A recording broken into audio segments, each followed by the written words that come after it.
Donc pour ça, vous devez bien connaître les définitions dont on a parlé tout à l'heure. L'accélération résulte d'une variation de vitesse, donc A égale dv sur dt, ce qui va me permettre par intégration de déterminer une expression de la vitesse.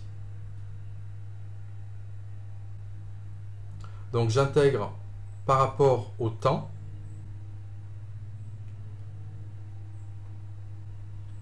Et pour vous rassurer, on va faire une petite vérification à chaque fois. Donc ici, j'ai bien l'accélération AX, c'est bien dvx sur dt, AY dvy sur dt. Et donc on va dériver l'intégration que j'ai proposée juste avant. Donc là, je veux dériver une constante. Par définition, une constante ne varie pas, donc sa dérivée est nulle.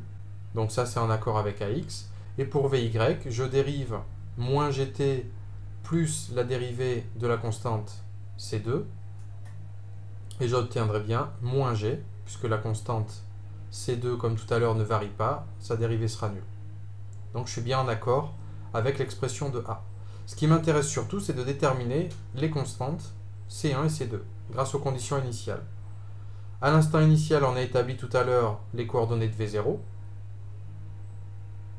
Et donc, par identification, je vais pouvoir déterminer C1 et C2. Donc, à t égale 0, j'ai toujours C1 en Vx.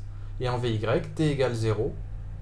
Donc, j'ai bien moins G fois 0 plus C2.